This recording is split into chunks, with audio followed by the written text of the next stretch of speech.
India गठबंधन में बिहार में सीटों के बंटवारे पर भी पेच फंसा हुआ है। सीपीआई-एमएल ने प्रेस रिलीज जारी कर कहा है कि वो 8 सीटों पर चुनाव लड़ेगी। सीपीआई-एमएल ने आरजेडी से जल्द लिस्ट जारी करने की मांग की है। तो इसी बीच प्रेस रिलीज में लिखा है कि सीटों के बंटवारों में तालमेल न होना चिंता की बात है और किस तरह से चुनाव की तारीखों का ऐलान होने के बाद कहीं न कहीं महागठबंधन में बवाल की तस्वीरें भी सामने आ रही हैं। एक तरफ जो आंकड़े बताए जा रहे हैं सूत्रों के हवाले से वो ये कि सीपीआई-एमएल को कहीं न कहीं 2 सीटें देने के लिए आरजेडी अड़ी हुई है, वहीं दूसरी ओर उन्होंने 8 सीटों का ऐलान कर दिया है। और ऐसे में ये देखना होगा कि बिहार में जो ये सियासी गहमा गहमी है ये क्या नया मोड़ लेती है। तो किस तरह से मामला अटका हुआ है वो आपको बता रहे हैं। सीटों के बंटवारे पर पेच फंसा हुआ है। महागठबंधन की बात करें यानी आईएनडीआईए गठबंधन की, सीपीआई-एमएल ने बाकायदा प्रेस रिलीज जारी करके कह दिया है कि वो 8 सीटों पर चुनाव लड़ने जा रही है। वहीं दूसरी ओर आरजेडी से जल्द लिस्ट जारी करने की भी मांग कर दी गई है और ऐसे में सवाल ये उठता है कि जब आरजेडी ने अपनी लिस्ट जारी नहीं की तो ऐसे में सीपीआई-एमएल को इतनी जल्दी किस बात की थी। सीटों के बंटवारे पर तालमेल ना होना चिंता की बात है, ये कहना है। किस तरह से आप देखिए। और इस बड़ी खबर पर हमारे सहयोगी हमारे साथ प्रशांत झा भी जुड़ गए हैं। प्रशांत, सीपीआई-एमएल ने साफ कर दिया है कि वो 8 सीटों पर लड़ने जा रही है। ये गंभीर धमकी है या फिर ये प्रेशर टैक्टिक्स है?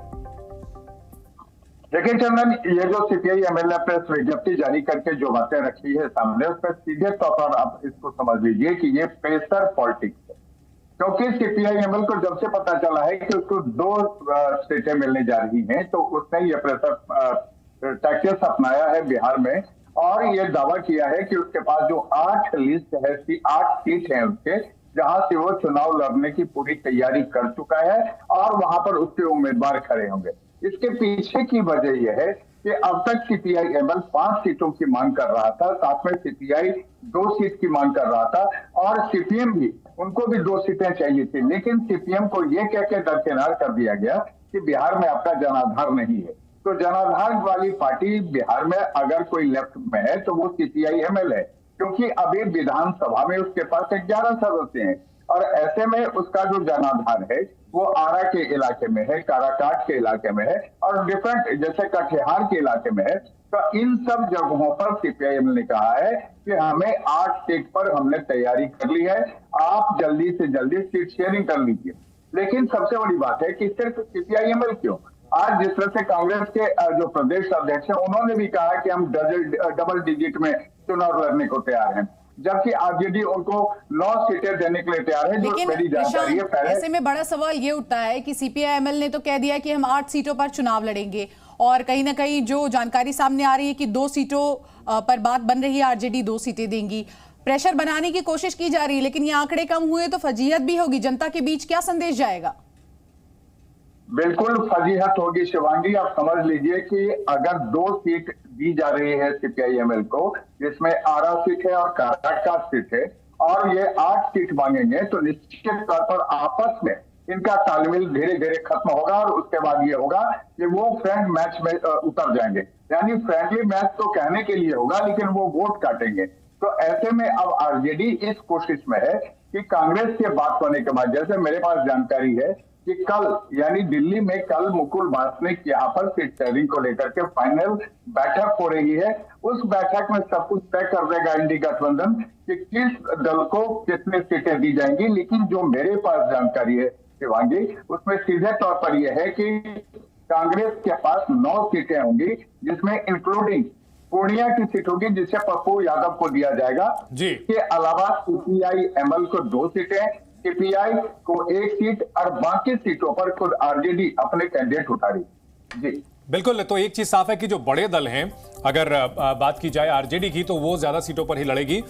लेकिन अगर बात की जाए सीपीआई-एमएल की, क्या ऐसी भी संभावना है कि वो अलग होकर के लड़ सकती है? और अलग होकर के अगर लड़ती है तो कितना नुकसान पहुंचाएगी महागठबंधन को?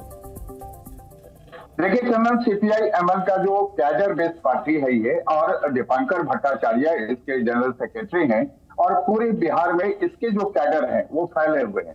सिर्फ कोई खास एक इलाका नहीं है, ये डिसाइडिंग वोट नहीं है इनके पास जो वोट है वो कैडर का वोट है।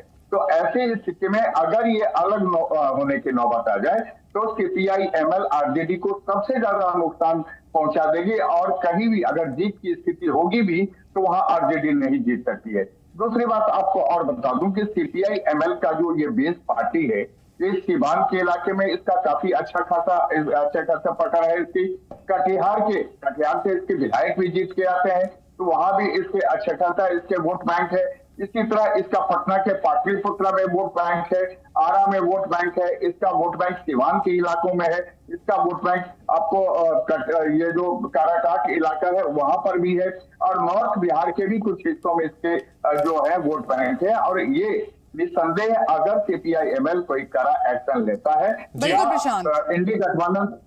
इंडी गठबंधन से अलग होने का फैसला ले, तो निश्चित तौर पर नुकसान सबसे अधिक आरजेडी को ही होगा, साफ तौर पर। और देखिए कहीं ना कहीं आरजेडी को भी पता है कि ज्यादा नुकसान नहीं होगा, इसीलिए कितना भी आंखें दिखा ले कहीं ना कहीं रिएक्शन सामने नहीं आ रहे हैं। प्रशांत, आपका बहुत बहुत शुक्रिया तमाम जानकारी के लिए। जी न्यूज़।